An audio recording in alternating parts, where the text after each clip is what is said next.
Have you ever asked yourself what happens to a family scapegoat if they fail to leave a narcissistic family cult? Think about that for a minute. And while you're thinking about it, if you like this video, please consider hitting like, leaving a comment, and if it so moves you, subscribing. That being said, let's jump into it. Okay, so I had an aunt. She was like the only one of her, she had 2 brothers and 1 sister. Her sister was my mother. And she was not a narcissist. She was not self-centered, extremely self-promoting, ambitious, backstabbing if they needed to be. Not one that would peddle the family lie and hoard the family secrets. She was more of the sweet, kind, loving, down-to-earth individual that if you're watching this, you most likely are. We throw that word around, empath, a lot. But empath is kind of true because, you can feel others' emotions. If you can't feel them, you can at least put yourself in their shoes and have sympathy. And so if you're putting yourself in their shoes to some degree, that's empathic. Anyways, that's a different subject. So this individual always saw in me what she had herself. She saw in me a sweet, kind-hearted individual that was just, wanting to help people, down to earth, just got so much joy out of beautiful Mother Nature, and never wanted to backstab anyone, would stand up for his obese friend, against 3 bullies, would step forward with his fist clenched and say, "You don't call him fatso ever again, or you're going to have to deal with me." And put my neck on the line for the downtrodden and the maligned and the bullied. But then again, at the same time, the first time I ever knocked a kid out, I was in preschool because I came from violence, and I watched Ted, was his name, bully everyone on the playground. And I knew eventually he was coming to me, but he sensed something about me, so I was the last one. And when he stepped to me, it was about the 2nd or 3rd word into his bullying that I clocked him, and he went out cold. And from that day forward, he respected me. And we had a super, surface level friendship. But back to Julie. So if any of my family members were to watch this, they would take great disagreement that she was a mother that was able to run a household all by herself. But, she was a normal kid, went through normal education, was not put in special ed classes. She got passing grades, moved from level to level, back before the days of just social promotion. And she went to high school, in the 50s with my mother, and dressed appropriately, didn't drool, was a fairly normal person. So much so that she attracted a really, really hardworking, good-looking, successful roofer that became like a millionaire. His last name was Falcone. I'm not sure if his first name was Tony, because my cousin that was a year older than me was Tony Falcone. I'm not sure if he was a junior or not. But anyways, I'm sorry, I always get sidetracked.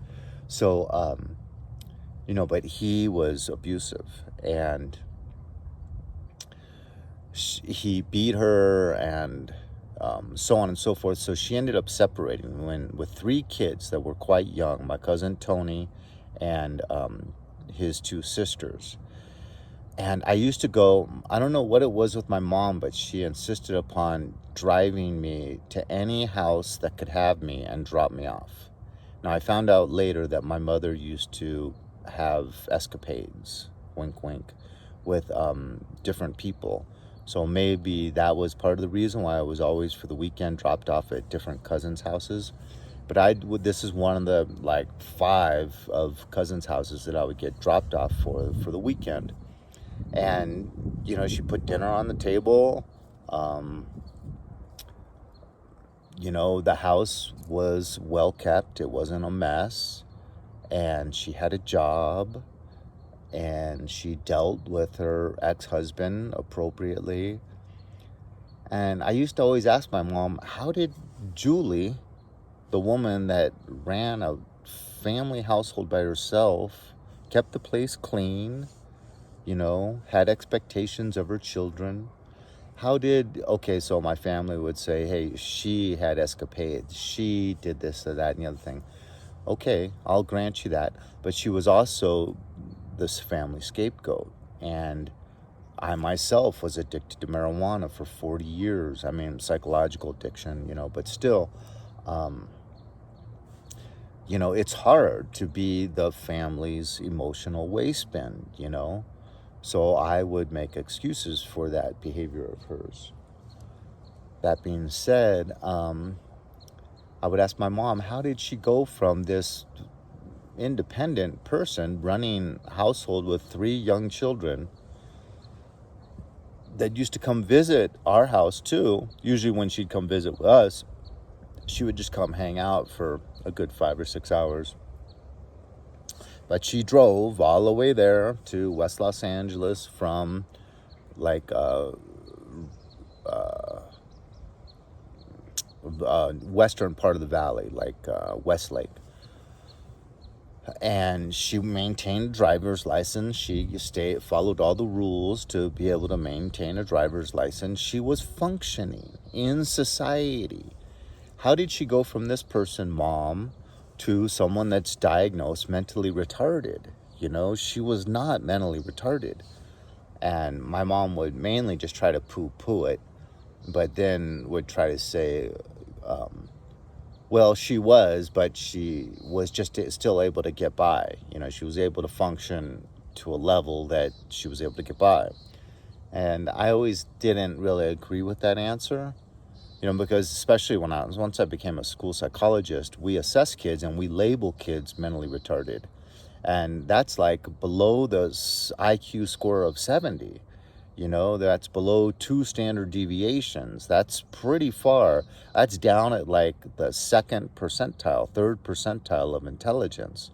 So out of 100 people, you'd be the 2 or 3 least cognitive abilities.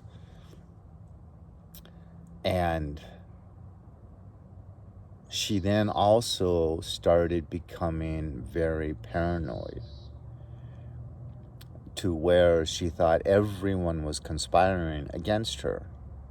But once again, if you come from a family where your loved ones are always stabbing you in the back and always conspiring against you, and just in whispering behind your back saying, let's say she did it, and you didn't do it, and that your siblings didn't do it, and yet they run and they tell your parents or the authorities as an adult that you did something that you didn't do, and that your siblings know you didn't do. That's extremely hurtful, and it can mess with the mind, and you can become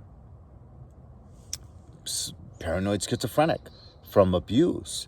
You can become lower functioning after a while from abuse. So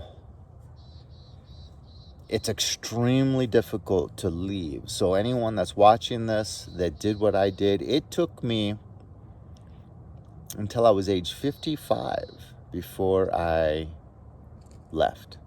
Well, no, I was actually 54 and like 3/4 once I kind of severed ties. But 1 month into my 55th year, I left town. And didn't leave the state yet, but it was only 55 and a half before I finally moved out of state.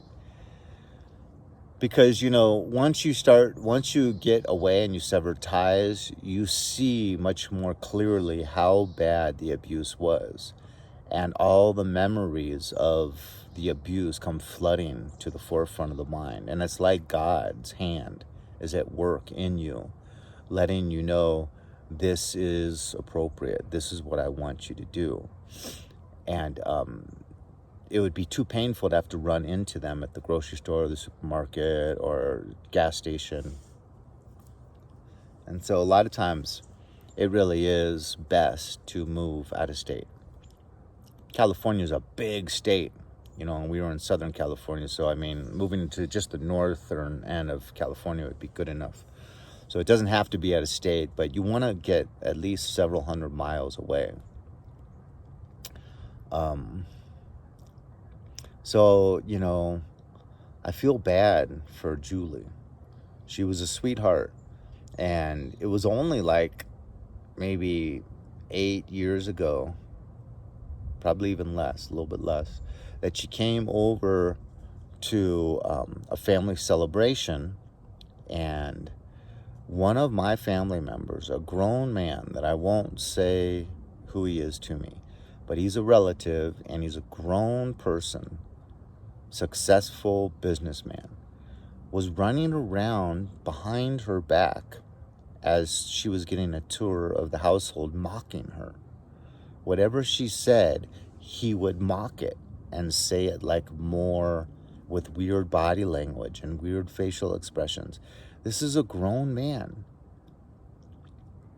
And then my covert mother would always try to get sympathy out of her. Oh, she called me again today. I was on the phone for 3 hours. I need a back massage, or I need a glass of wine, or I need something. I'm a nervous wreck. You know, she was always saying, yeah, I had to go visit Julie at her hospital or care facility 3 times this week. Her delusions and her paranoia are off the charts and blah, blah, blah, blah, blah. And I'm the only one that's there to help her. My brothers and my parents are now deceased. So, and my brothers could give a lick about her. So, you know, and these nurses, she always complains they don't care. So I'm the only one basically saying, I'm such a saint. You know, give me sympathy, give me sympathy. And you can, and then I started to see how my own mother was covertly trying to do that to me. How to garner sympathy through saying, I'm too much of a handful. I am too sensitive. I'm paranoid, delusional. And who knows, if I stuck around, maybe I would be in one of these care facilities someday. So it's kind of a necessity. And that's why I think at age 48, I told the Lord I'd come back to him someday. And at 48, he busted down the doors. He wasn't knocking on the door of my heart. He was kicking it in.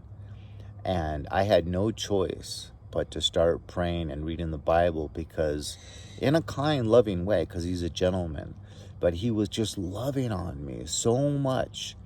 And then it was from that, you know, I started to see the error of my ways by sticking around and subjecting myself to this. Because the abuse was, you know, terrible as a kid, you know, being, having one child that's the golden child and one child that's the scapegoat. Like my dad avoided eye contact, avoided talking to me, avoided looking at me. Sometimes I'd come in the front door after school, and he'd be walking out of the bedroom in the living room. He'd literally see me and turn around and run back in the bedroom. Wouldn't say hi, wouldn't say, never once did he ever say I love you. Never once did he say, hey, how's your girlfriend? How's that relationship going? Never once would he say, how's your friend Jeffrey? You know, just never once put his hand on my shoulder. But I would see all these things with my brother. You know, so yeah, that's hurtful, but it really got bad the moment my brother met his wife-to-be. Then his abuse greatly increased. And I still didn't meet her for a good 4 or 5 months. But when I met her, all the pieces of the puzzle started coming together. She abused me radically the very first time she met me. And I'm like, usually someone that wants to marry into the family would put their best foot forward with all family members. What's going wrong here, you know? And so that was a big red flag. But that's when my mother started really triangulating with my brother. It had been going on for a long time before that without my knowledge, but now it became apparent. And then the whole dynamic shifted, you know? And it was like if the polar caps on the earth completely shifted. All the storms that would engage, I just thought of that now. All the storms and the amount of chaos on this physical planet would be tornadoes, you know, just everything. And that's the way it became. And I tolerated that for 35 years. Just crazy, strange, bizarre dynamics that were just so amiss. So any of you that are like me and got the courage and dug deep and listened to the Lord calling you out of that family, I commend you.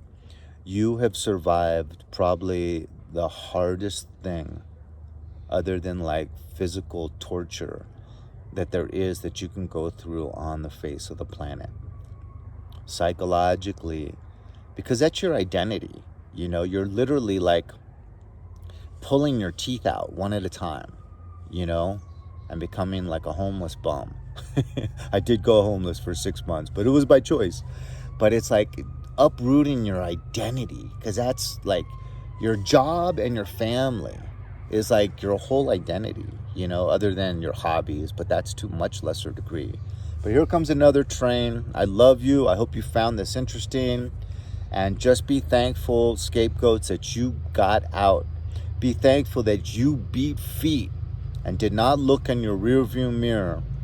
Or like Lot's wife, you would have been turned into a pillar of salt. God bless you. Have a good day, and I'll talk to you later.